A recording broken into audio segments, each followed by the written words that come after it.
Assalamualaikum warahmatullahi wabarakatuh. Senang sekali bisa kembali ketemu dengan topik yang berganti lagi malam ini.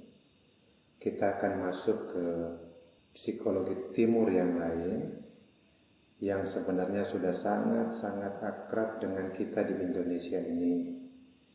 Kita akan membicarakan psikologi sufi. Ini istilah orang barat. Di Indonesia kita bisa mengatakannya atau kita bisa menyebutnya psikologi tasawuf, sama saja. Istilah sufi itu istilah yang populer di barat, sementara kita di timur ini, di sini lebih akrab dengan istilah tasawuf. Dari bunyinya sudah cukup bisa terasa bahwa psikologi ini terkait dengan tradisi Islam.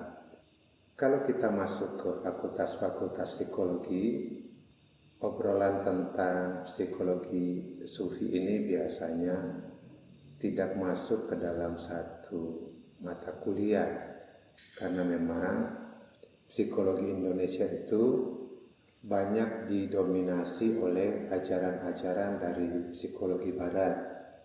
Itu sangat bisa dimengerti, sehingga ajaran-ajaran psikologi timur itu tidak akrab dengan banyak mahasiswa psikologi di Indonesia, termasuk psikolog-psikolognya. Mereka kebanyakan diakrabkan dengan ajaran-ajaran dari psikologi barat, dan itu memang wajar. Kalau kita lihat sejarah, psikologi masuk ke Indonesia ini dibawa oleh orang-orang barat awalnya, dan kemudian terintegrasi dengan sistem pendidikan kita, dan kemudian ajaran-ajaran psikologi itu kemudian syarat dengan nuansa barat. Padahal kita ini hidup di timur. Ini kalau kita renungkan sedikit janggal, karena itu di tempat saya mengajar di Fakultas Psikologi di Undip, kami memasukkan materi ini ke dalam mata kuliah tertentu sebagai bagian dari mata kuliah itu, dengan tujuan bahwa mahasiswa kita di Indonesia ini paling tidak sedikit berkenalan dengan psikologi yang sangat akrab dengan mereka. Kenapa saya melakukan ini? Karena kita ini orang-orang timur yang hidup dalam cita rasa timur, punya psikologi yang sudah matang semestinya, sudah jadi, tapi tertutupi oleh psikologi yang masih baru yang disebut psikologi barat itu. Kita buat pemetaan psikologi dulu ya. Psikologi bisa kita petakan secara geografis menjadi dua. Ada psikologi barat yang hidup di dataran Eropa sana dan Amerika Serikat terutama. Psikologi yang tumbuh dan berkembang di situ bisa kita sebut sebagai psikologi yang masih relatif baru. Baru muncul tahun 1879. Untuk usia ilmu pengetahuan, tahun 1879 itu bisa kita sebut masih muda. Ada psikologi yang lebih tua, sangat tua, namanya psikologi timur. Itu sudah, kalau mau ditelusuri, paling sedikit 2000 tahun dari sekarang. Sudah sangat tua. Psikologi timur itu sangat-sangat keras dalam hal mengajak kita untuk masuk ke dalam diri kita sendiri, lihat ada apa di dalam sini, kenali apapun yang menghambat kita untuk hidup tenang, dan begitu kita menyingkirkan semua penghambat itu, kita secara natural, secara alami akan ketemu dengan yang namanya kebahagiaan. Jadi kebahagiaan itu enggak perlu dicari, kita hanya perlu menyingkirkan penghalangnya. Jadi sekali lagi orang timur itu repot sekali dengan mengajak kita masuk ke dalam diri, menyingkirkan penghalang di dalam diri kita sendiri. Begitu penghalang itu disingkirkan, kebahagiaan mengalir secara alami. Di barat tidak seperti itu ya nuansanya. Kita kebanyakan diminta untuk mengamati orang lain, perilakunya, menganalisis perilaku itu, membuat deskripsi yang mendetail tentang perilaku manusia. Orientasinya lebih sering keluar, sementara orang timur itu mengajak kita masuk ke dalam. Karena itu saya sering kali mengatakan ke mahasiswa saya yang belajar psikologi, nggak apa-apa kalian belajar psikologi barat, itu penting untuk keperluan okupasional kalian, untuk bekerja besok. Karena psikologi barat itu kepakai untuk seleksi karyawan, terpakai untuk menganalisis macam-macam gangguan, supaya memahami macam-macam problem sosial dan psikologis dalam masyarakat. Itu silakan dipelajari. Dan kebanyakan psikologi barat itu memang mengajak kita untuk membantu orang lain.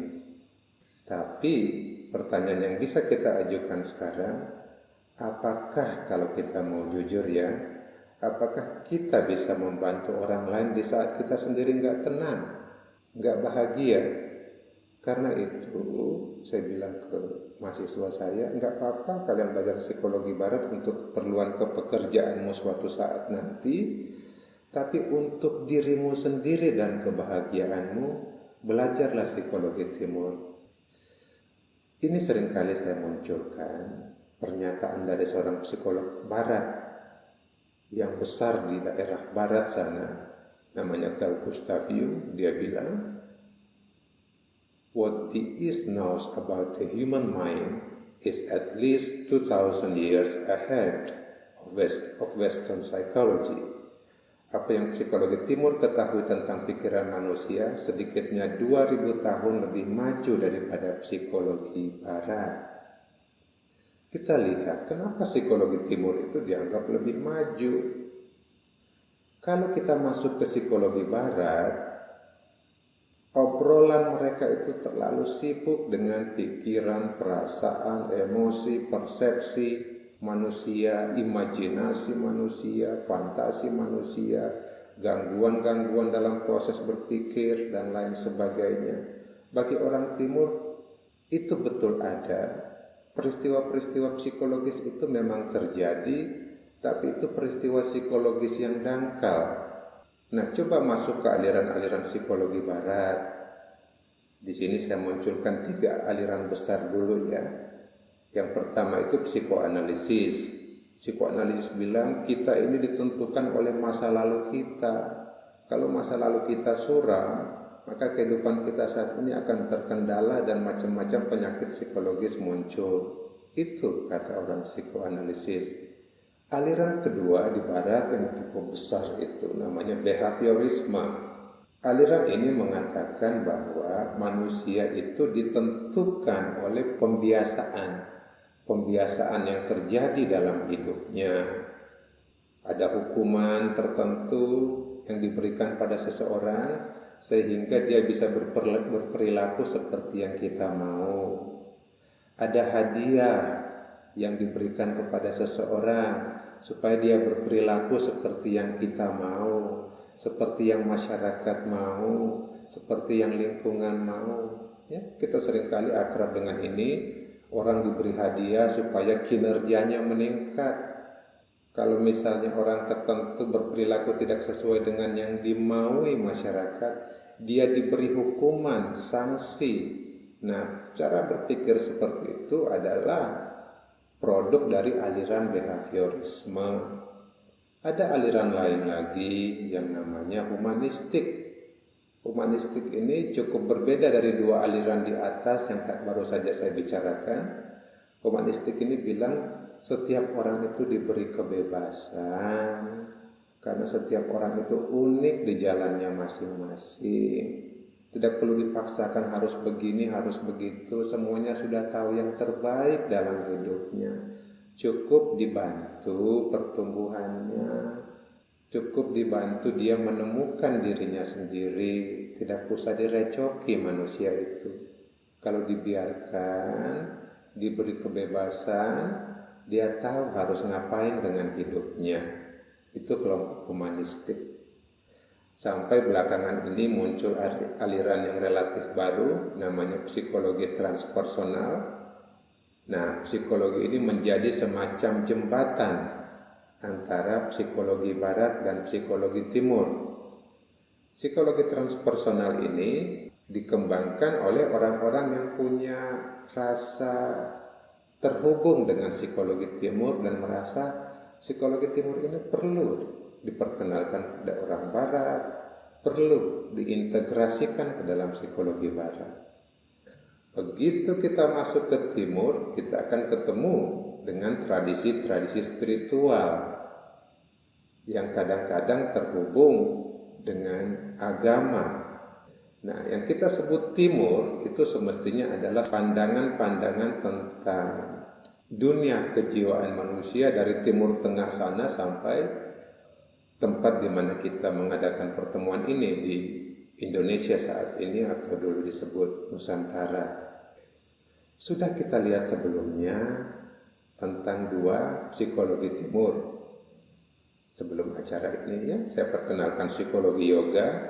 Nanti bisa dilihat lagi, di-refresh lagi, disegarkan lagi di YouTube channel, ada di situ. Dalam psikologi yoga dikatakan bahwa usaha setiap manusia untuk bahagia itu akan tercapai kalau friti itu gejolak pikiran, perasaan, emosi di sini bisa ditenangkan. Begitu friti ini tenang, seperti telaga atau kolam yang tidak lagi beriak, maka secara alami akan muncul yang kita sebut kebahagiaan itu. Kebahagiaan itu tercapai pada orang-orang yang pikiran, perasaan, emosinya hidup di dalam dia, tapi tidak punya power lagi untuk mengganggu dia. Nah, begitu dia dalam kondisi yang sangat tenang tadi, dia dikatakan mencapai yang disebut yoga. Yoga itu penyatuan. Penyatuan dengan siapa? Penyatuan dengan jiwa terdalam yang namanya Atman. Itu psikologi yoga. Kita juga sudah lihat psikologi Buddhis yang mengajarkan bahwa untuk bahagia kita harus melihat segala sesuatu itu sebagai kosong. Kosong artinya selalu berubah dari waktu ke waktu. Saya ini, badan saya selalu berubah, apapun di sekitar saya selalu berubah. Tidak ada yang tetap. Karena tidak ada yang tetap, dia tidak punya substansi, dia nggak punya sesuatu yang otonom pada dirinya sendiri. Dia tergantung pada banyak hal. Cara saya berbicara saat ini nih bukan cara berbicara yang otonom. Karena dia tergantung pada bunyi-bunyi di sekitar saya, tergantung pada koneksi internet, tergantung pada macam-macam hal. Nah, itu yang diajarkan dalam psikologi Buddhis, bahwa hidup kita ini dan segala sesuatu yang kita temui dalam hidup selalu berubah dan tergantung pada banyak hal. Begitu kita paham bahwa hidup kita ini selalu berubah, tergantung pada banyak hal, kita sadar bahwa hidup kita ini kosong. Begitu kita paham dengan kekosongan ini, kita mencapai pikiran terang yang disebut bodhicitta. Itu sudah kita lewati. Hari ini kita masuk psikologi timur yang lain yang kita kenal dengan nama psikologi sufi. Di barat sana atau di Indonesia ini kita bisa menyebutnya psikologi tasawuf. Tujuannya adalah menyasar hati manusia. Hati itu perlu dibersihkan, perlu dibuat pure, dimurnikan. Dalam istilah teman-teman saya di barat sana, purification, purifikasi hati, pemurnian hati. Hati itu banyak kotorannya sehingga perlu dimurnikan. Apa yang kita sebut sebagai cinta ilahi atau divine love hanya bisa dirasakan kalau hati ini sudah tergerus kotoran-kotorannya Dan seorang sufi itu bekerja keras membersihkan hatinya sendiri dari kotoran-kotoran itu sehingga cinta ilahi, divine love itu bisa terpancar. Nah, sufi itu kok berbicara tentang hati, atau dalam bahasa Arabnya itu qalb. Dalam bahasa Indonesia kita sudah punya terjemahannya menjadi kalbu. Orang Inggris menyebutnya heart. Ada apa toh dengan hati, dengan kalbu, dengan heart itu? Sampai sufi, seorang sufi benar-benar fokus ke situ. Benar-benar memperhatikan itu. Dalam buku-buku tasawuf atau buku-buku psikologi sufi yang saya baca, mereka seringkali mengatakan bahwa hati kita ini kotor, berdebu, sehingga perlu dilap dan dibersihkan. Istilah kekotoran itu banyak sekali dipakai, tapi di sini saya mengubah sedikit istilah kotor dan bersih itu. Saya menggunakan istilah beku, frozen, mencair, melting, dan bersinar. Hati kita ini bisa beku, tapi kalau kebekuan itu bisa dihangatkan sedikit, nanti pelan-pelan hati kita yang beku itu mencair, dan pada saatnya nanti kalau terus mencair, hati itu akan bersinar. Jadi ajaran tasawuf, psikologi sufi mengajak kita untuk bergerak dari hati yang membeku menuju hati yang bersinar. Itu yang disasar oleh psikologi tasawuf atau sufi. Pertanyaannya sekarang, kalau hati kita bisa beku, apa yang membuatnya beku? Kadang-kadang ini terhubung dengan pengalaman hidup kita yang kita anggap menyakitkan, suram. Ada macam-macam peristiwa pribadi yang kita alami dalam hidup kita masing-masing. Kalau peristiwa itu menyakitkan dan tidak kita selesaikan sampai saat ini, dialah yang membuat hati kita menjadi beku atau kotor. Dan ini banyak dibicarakan oleh orang-orang psikologi, macam-macam hal yang menyebabkan kita sakit. Nah, itu bisa disebut sebagai penyebab hati yang beku. Kalau hati yang beku itu ingin kita cairkan, apa yang perlu kita lakukan? Ya, latihan spiritual. Dalam dunia tasawuf itu ada banyak sekali latihan spiritual yang diajarkan. Kalau seandainya hati kita ini mencair, lalu bersinar, apa yang membuatnya? Yang membuat itu terjadi adalah koneksi kita dengan Allah, Tuhan. Koneksi itu hanya terjadi kalau hati kita sudah bersih tadi. Semakin bersih, semakin terkoneksi. Nah, saat masuk ke sini, kita mengetik password salib atau dalam bahasa Inggris disebut wayfarer atau seeker. Kita semua ini saling pencari dalam kehidupan kita masing-masing, dalam cara kita masing-masing, kita sedang mencari. Filsuf mengatakan saya mencari kebenaran. Sementara orang-orang seperti kita ini enggak terlalu repot dengan istilah mencari kebenaran.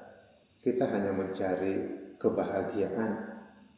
Jadi siapapun mencari kebahagiaan itu. Nah, seorang sufi juga mencari seperti itu. Tapi yang mereka cari adalah divine love tadi, cinta ilahi tadi.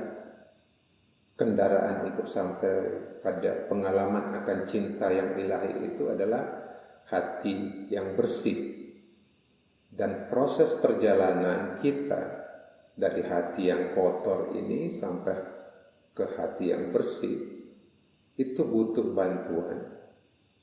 Dan bantuan itu kita dapatkan dari guru.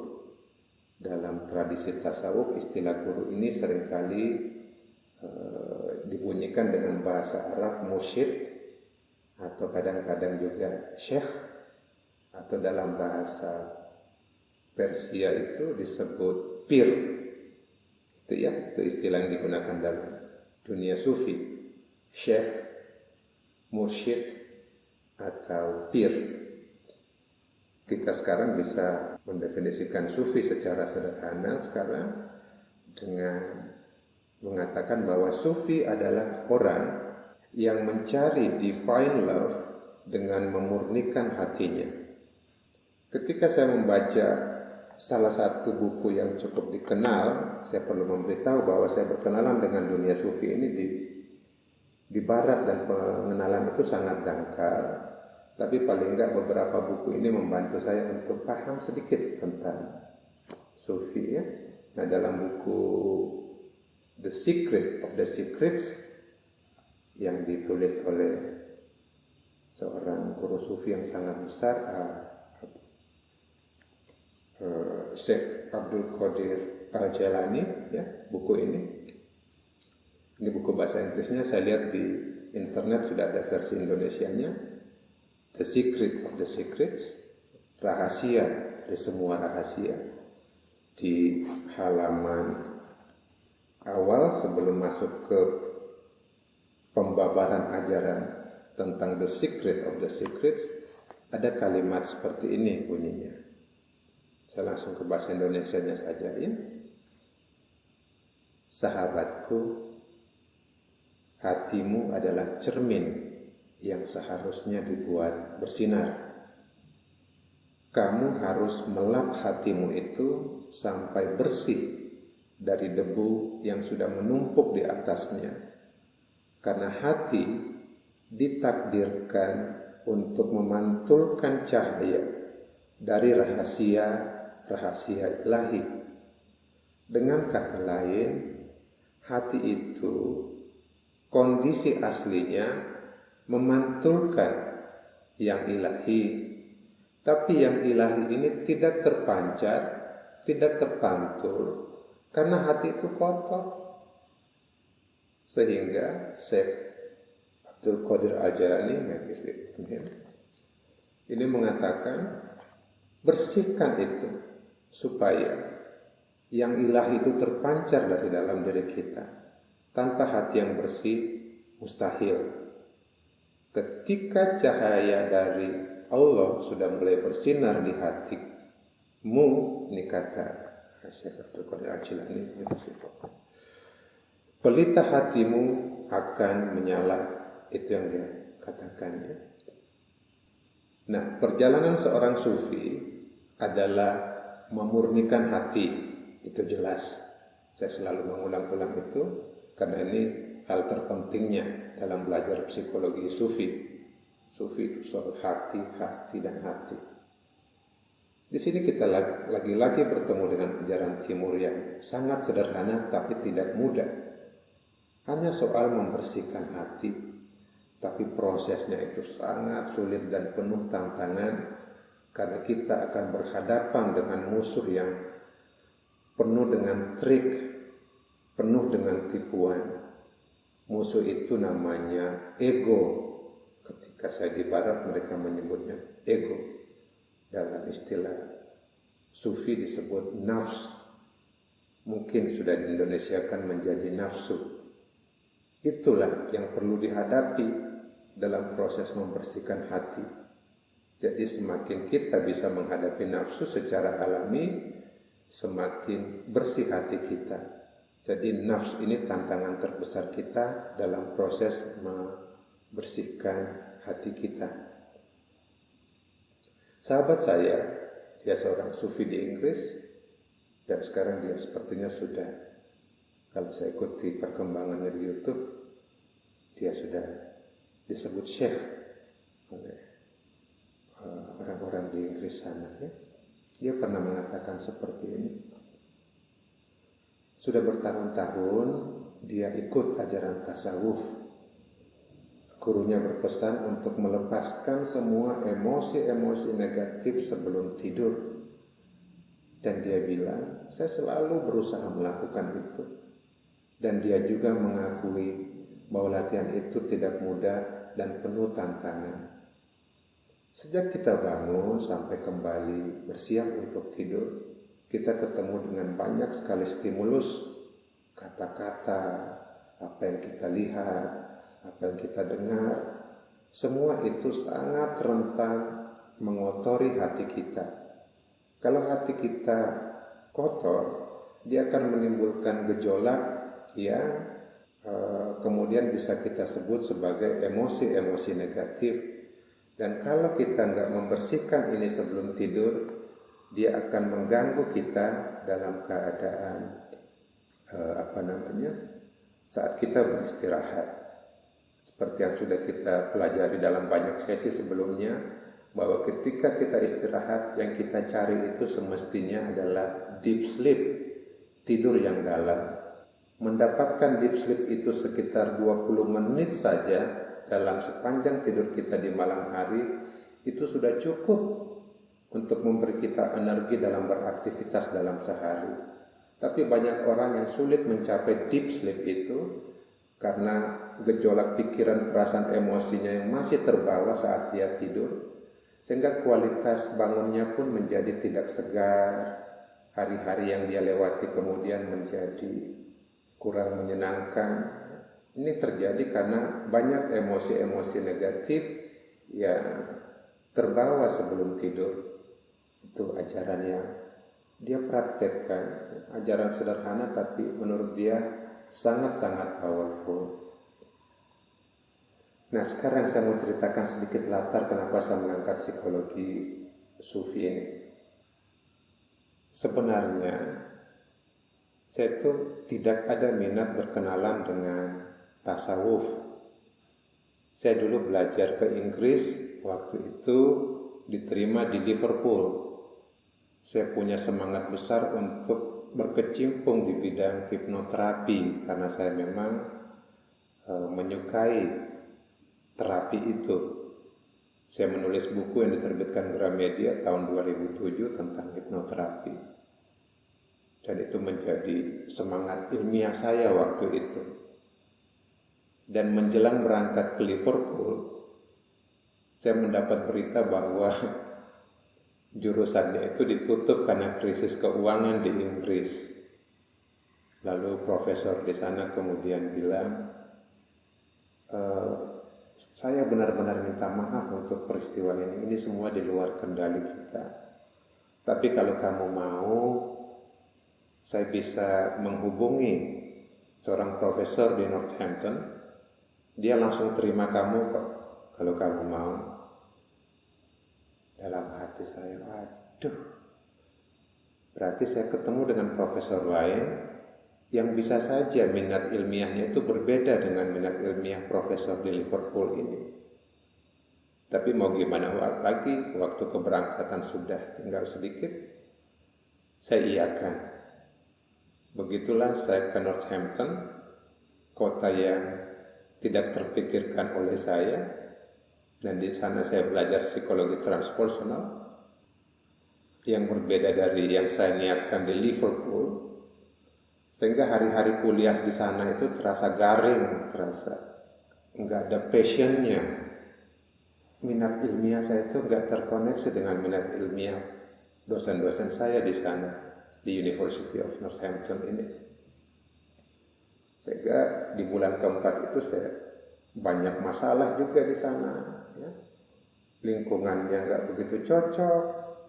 Saya bertanya, kok aku kesini? Kenapa aku mau ya?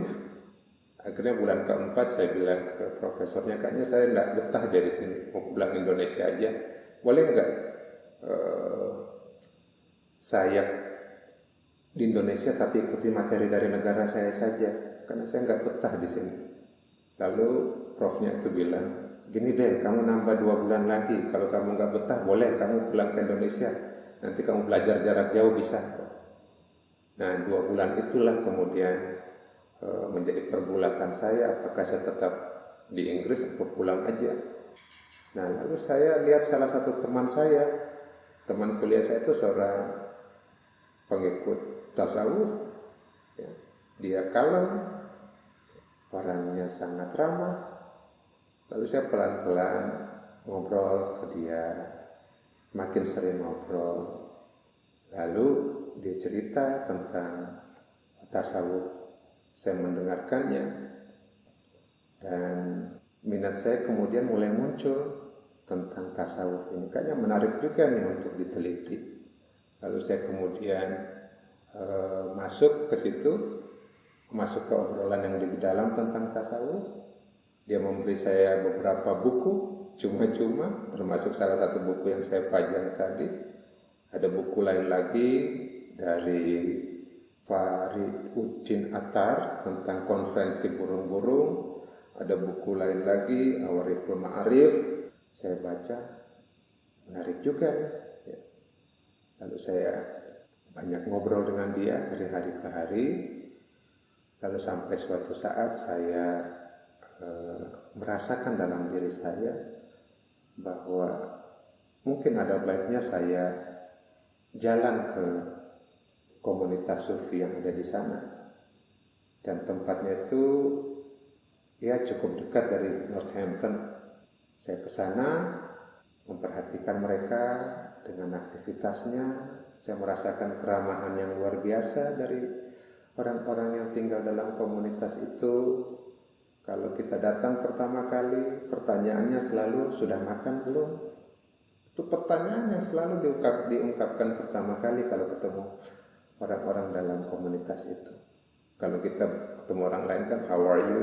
Ya, lalu ngobrol. Bagi mereka pertanyaan pertamanya, hi brother, sudah makan belum? Itu sangat membekas buat saya. Karena itu menyentuh dengan kebutuhan paling dasar manusia. Kesejahteraan hidupnya terhubung dengan makan itu. Sehingga ketika ketemu ya, dia harus memastikan dulu orang yang ada di depannya ini dalam kondisi sehat atau sejahtera. Sehingga dia tanyakan, sudah makan belum?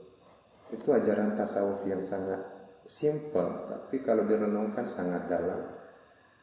Begitulah saya masuk ke situ. Saya bilang menarik juga nih, lingkungan di mana kamu hidup, ajaran-ajaran yang sangat bagus. Saya kok dari Indonesia sepertinya nggak begitu familiar dengan ajaran sufi atau tasawuf ini. Nah, tahu saya keluar ya, seolah-olah di Indonesia itu nggak ada ajaran sufi atau tasawuf. Ketidaktahuan saya itu membuat saya sok tahu tadi. Lalu teman saya bilang, enggak, banyak itu. Saya sering kali diskusi online sama orang-orang Indonesia yang belajar tasawuf. Mereka banyak itu yang paham sufi, tasawuf. Berarti selama ini saya nggak tahu. Yang saya tahu di Indonesia itu ada Muhammadiyah dan Nahdlatul Ulama. Tapi dari dia saya tahu kemudian bahwa Indonesia ini ternyata banyak orang-orang sufinya, banyak orang-orang yang sangat akrab dengan tasawuf. Ya. Jadi saya di sini semestinya ngobrol nggak pantas, ya. Karena saya berbicara mungkin ada di antara bapak ibu teman-teman yang sudah sangat akrab dengan tasawuf, lalu mendengarkan saya, loh kok berani membicarakan tasawuf ya. Jadi saya hanya sharing pengalaman saja. Ya, saya lanjutkan obrolan tadi. Lalu saya berpikir, memungkinkan nggak ya kalau saya meneliti kehidupan para sufi ini? Dan salah satu yang sangat menarik perhatian saya adalah pentingnya seorang syekh atau seorang mursyid di jalan sufi ini. Lalu saya mengungkapkan niat saya pada teman saya itu. Teman saya bilang, waduh, saya nggak berani jamin. Karena syekh itu tahu kepada siapa dia harus mengungkapkan informasi ini atau informasi itu, memberitahu ini atau itu. Saya nggak bisa, saya nggak tahu. Tapi kalau kamu mau, nanti saya pertemukan dengan syekh. Kita ada acara zikir di tanggal ini, bulan ini. Kalau mau, kamu datang. Nanti kita mengucapkan salam pada syekh. Lalu kita ungkapkan keinginanmu. Insya Allah, kalau Tuhan mau, nanti beliau yang memutuskan. Lalu saya datang ke sana, ikut acara komunitas itu sangat-sangat ramai. Mereka ya sangat ramah ya.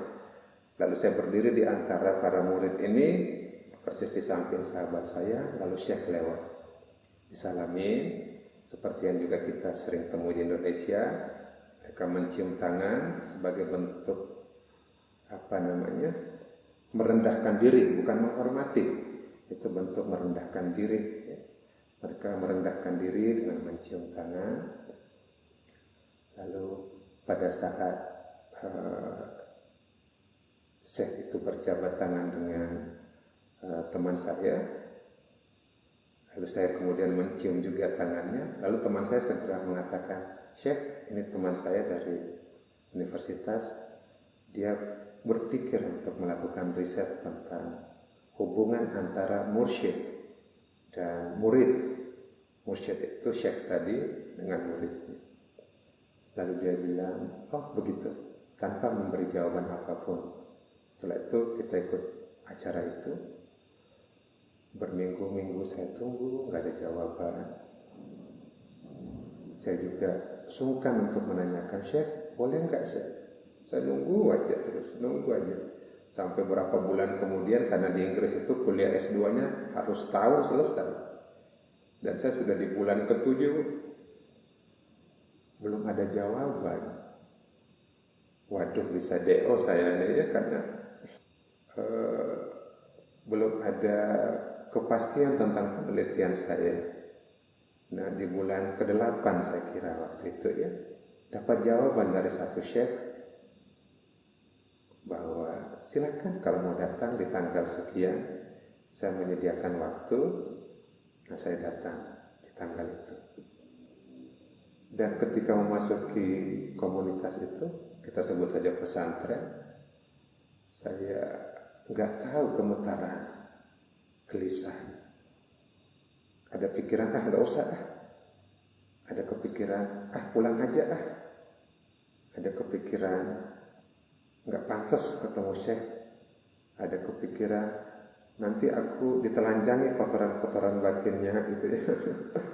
Pikiran-pikiran itu berkecamuk. Dan di dalam dekat dari situ ada makam dari Syekh-nya Syekh yang akan saya temui, atau gurunya dari Syekh yang akan saya temui. Sambil menunggu giliran saya masuk, saya ke makam itu.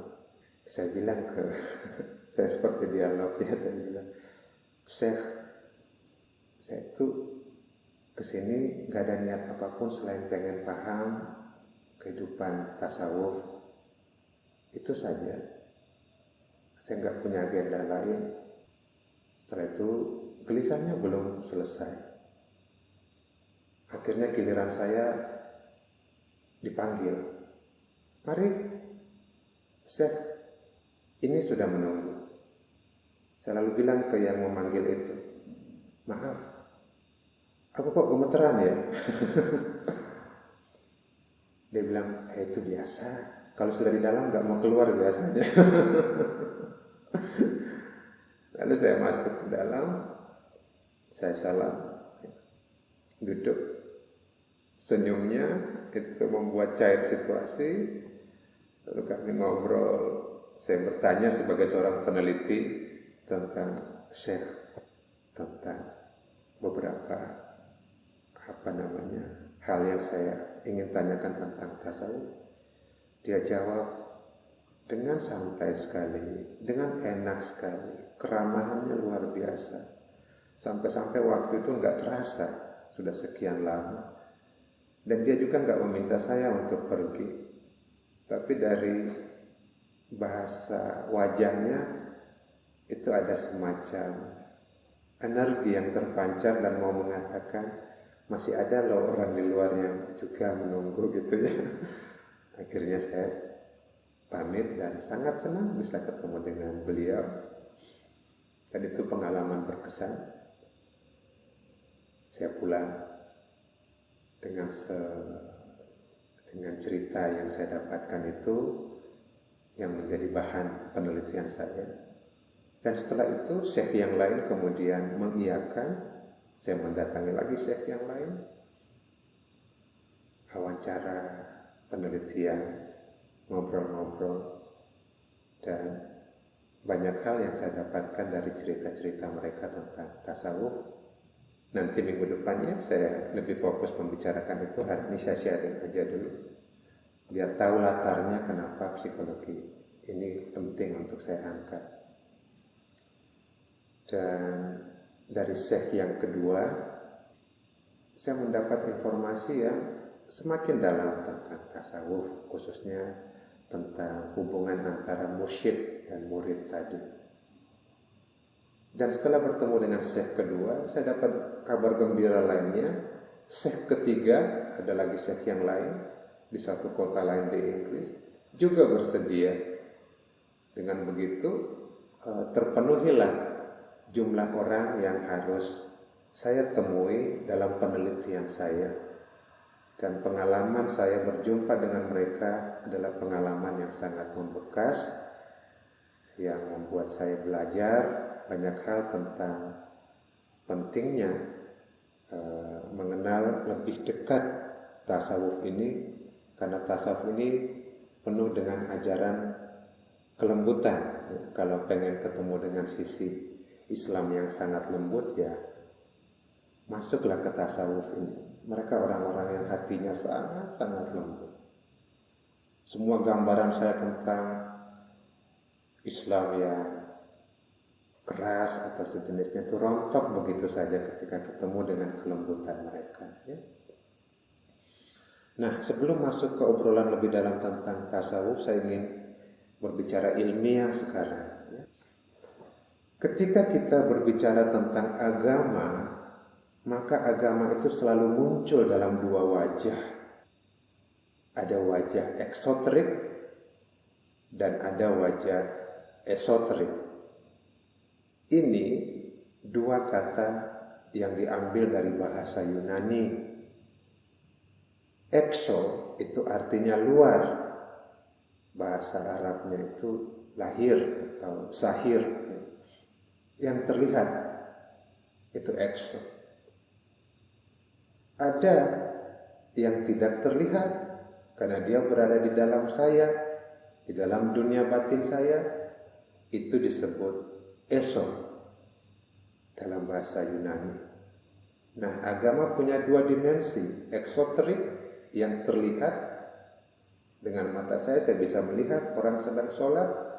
Dengan mata saya bisa melihat orang sedang berbuka puasa. Dengan mata saya bisa melihat orang yang memakai baju gamis. Dan itu semua dimensi eksoterik agama. Ada dimensi lain yang disebut dimensi esoterik. Ini adanya di dalam. Yang bisa mengakses itu ya saya sendiri. Dan sifatnya rahasia saya sendiri. Tidak semua orang bisa melihat itu. Nah, ketika saya masuk ke dunia dalam ini, ternyata kedalamannya itu bervariasi.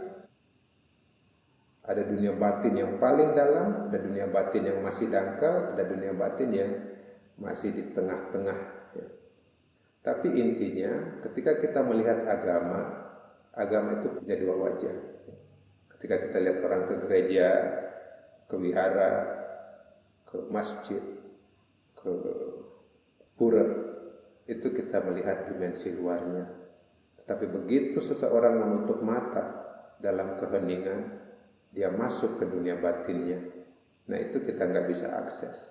Itu dunia esoterik. Paham ya? Jadi dua dimensi ini seharusnya hidup dalam siapapun yang beragama. Ada sisi luarnya yang terlihat, dan yang jauh lebih penting adalah dimensi yang tidak terlihat itu. Ini ada pada semua agama. Kita sudah lihat dalam tradisi Hindu ada yoga, dalam tradisi Buddha itu ada Zen misalnya, dalam tradisi Yahudi itu ada Kabbalah, dalam tradisi Kristen itu ada mistisisme Kristen, dan dalam tradisi Islam ada sufisme atau tasawuf. Dan itu yang kita mau lihat hari ini. Ketika kita masuk ke dimensi esoteris, saya ulangi, dimensi esoteris agama Islam, maka kita akan ketemu dengan ajaran-ajaran sufi yang saya sebut tadi, penuh kelembutan, penuh kedamaian itu. Manakah di antara ajaran-ajaran esoteris yang benar? Apakah yoga, Zen, Kabbalah, mistisisme Kristen, atau sufisme, atau tasawuf? Enggak pantas kita untuk mengatakan ini yang terbaik, ya. Itu urusan masing-masing pribadi orang.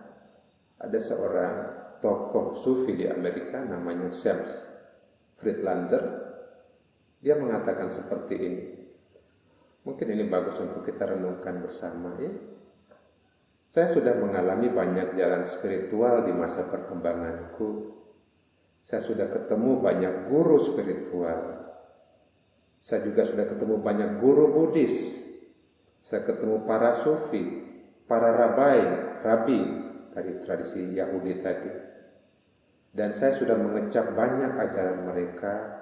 Dan banyak dari ajaran itu punya rasa yang enak. Artinya bagus ajaran mereka. Tetapi bagiku sajian atau menu terbaik adalah Islam yang datang kepadaku melalui sufisme atau tasawuf. Lewat pengalamanku akan sufisme, saya memilih menuntaskan perjalanan spiritualku lewat Islam. Nah, begitulah saya ingin mengatakan bahwa jalur esoteris yang kita tempuh itu adalah hasil perenungan kita masing-masing.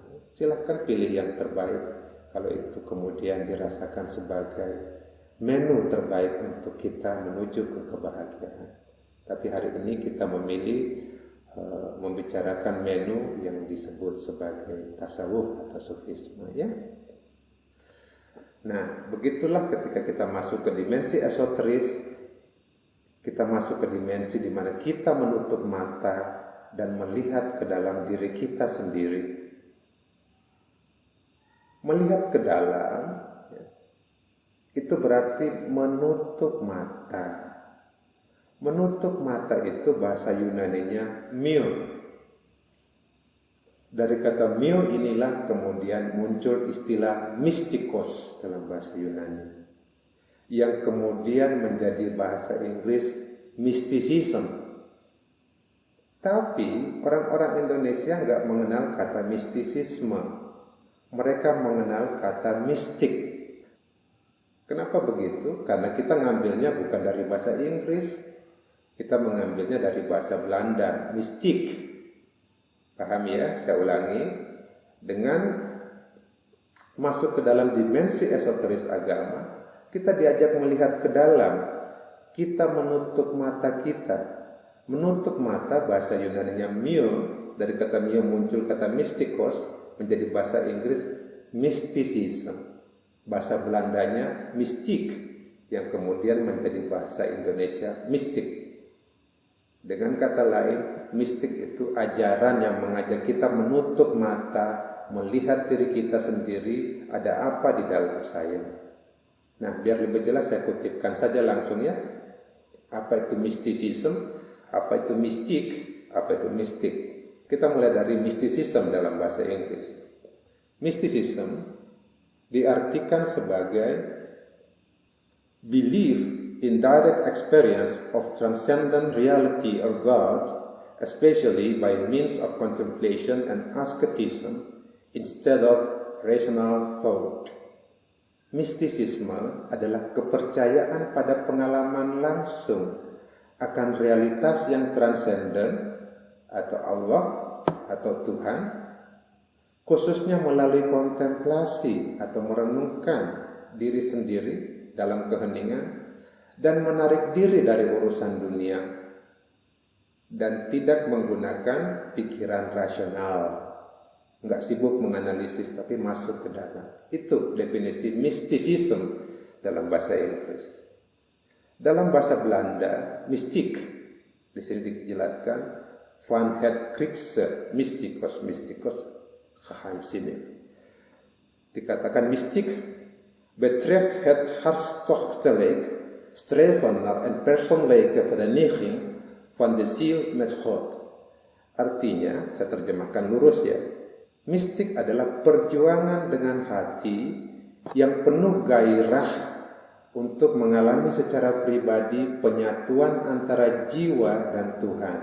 Itu bahasa Belandanya. Dan kalau kita buka Kamus Besar Bahasa Indonesia, dikatakan mistik itu adalah subsistem yang ada dalam hampir semua agama dan sistem religi untuk memenuhi hasrat manusia mengalami dan merasakan emosi bersatu dengan Tuhan.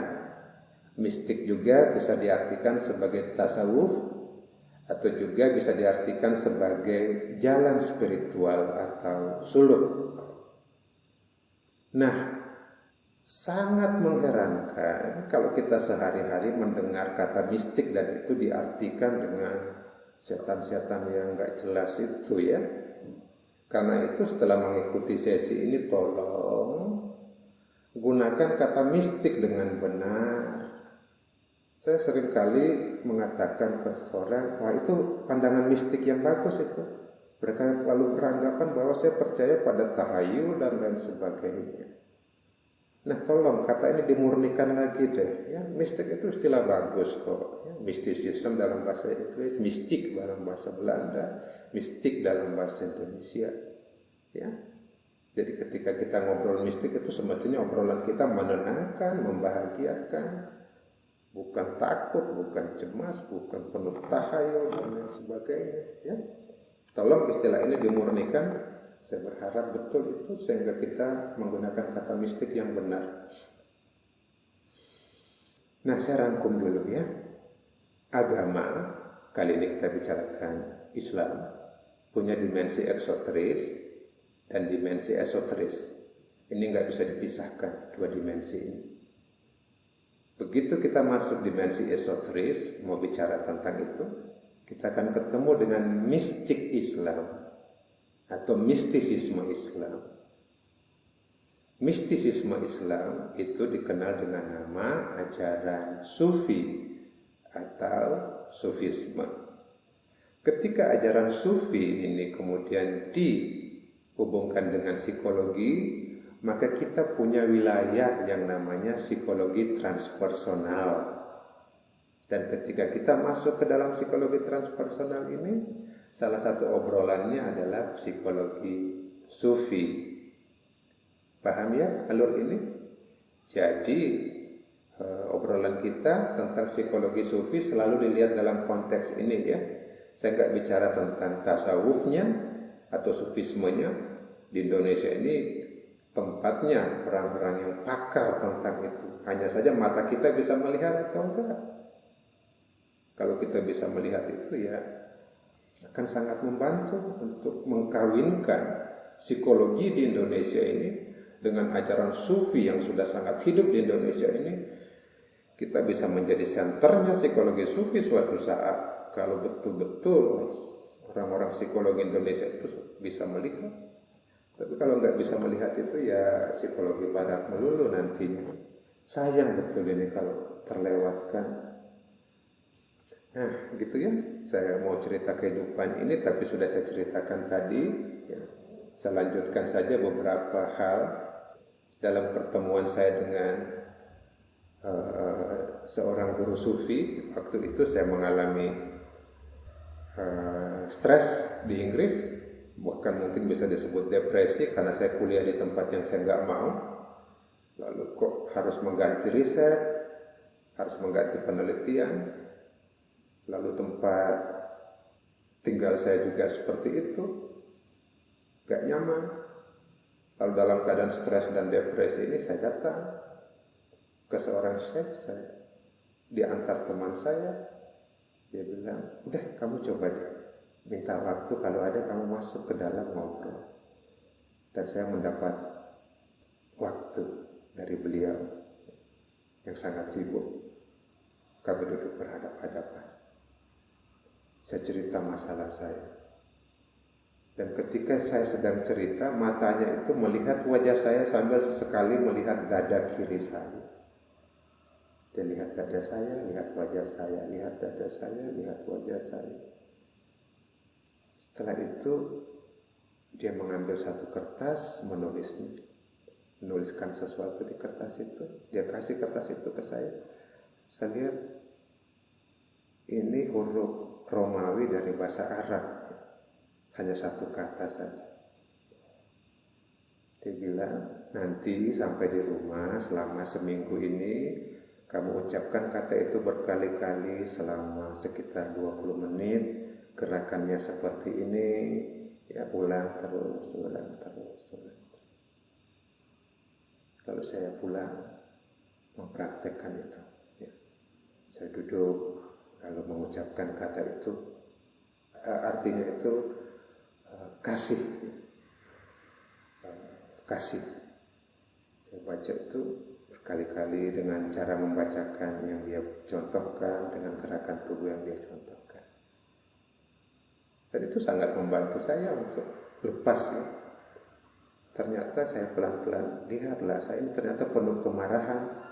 Sampai kasih dari saya itu ketutup kemarahan, ketutup macam-macam penyakit psikologis. Dan dengan terus mengulang kata itu kasih. Dalam bahasa Arab itu rahim ya. Kasih. Lama-kelamaan kotorannya itu pelan-pelan lepas ya. Saya mau mengatakan bahwa dia mendiagnosis saya dengan melihat dada saya. Di dalam dada itu ada hati. Hati saya lagi kotor waktu itu. Dan dia mencarikan resep untuk membersihkan hati saya. Dan saya mendapat resep itu. Mempraktekkan. Dan resep itu tentu saja hanya berlaku buat saya. Karena dia menyesuaikan diri dengan gangguan psikologis saya. Begitulah saya melihat bahwa hati saya ternyata kotor. Ada banyak kotorannya. Dan dia melihat kotoran itu. Dia memberi saya sesuatu untuk membantu membersihkan kotoran itu. Nah, dari cerita-cerita saya tentang hubungan dengan, dipasnya lagi dari perkenalan saya dengan Syekh tadi, tergambar bahwa bertemu dengan Syekh itu nggak enak, sekaligus enak. Enaknya ya kita diajak untuk hidup tenang. Nggak enaknya ya saat mau ketemu itu ego kita kebakar. Jadi saya gelisah, takut ketemu itu semestinya karena ego saya sedang berontak. Jangan ketemu dia. Waduh, kalau kamu ketemu dia aku bisa lemah nih, nggak dapat makanan lagi. Gitu ya. Nah, begitulah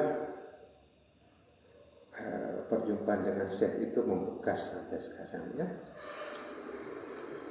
Dan karena pengalaman itu saya lalu tertarik untuk meneliti tentang hubungan antara Syekh atau mursyid dengan murid, dengan orang-orang yang belajar pada mereka. Dan kebahagiaan terbesar saya ternyata ditempatkan di Northampton, bukan di Liverpool. Kalau di Liverpool pulang dari sana mungkin saya kerjanya cuma hipnosis yang saya nggak suka sekarang. Tapi bersyukur saya dibuang ke Northampton, keluarkan racun-racunnya di situ, lalu ketemu dengan guru-guru mulia, dan alhamdulillahnya lagi punya kesempatan meneliti mereka dan mereka mau cerita kehidupan tasawuf apa adanya. Saya nggak pantas semestinya, tapi kok mereka mau berbagi ya. Baik, semoga hari ini sharing ada manfaatnya. Sudah dapat latarnya ya. Minggu depan kita bisa fokus kalau sudah paham latar ini. Kalau enggak nanti minggu depan kita kebingungan. Minggu depan aku fokus ke apa yang saya dapatkan dari ngobrol-ngobrol dengan ketiga syekh yang saya temui ya. Nanti saya bagikan minggu depan sebisa saya. Oke, semoga semua sehat, dapat manfaat dari sesi kita hari ini. Terima kasih.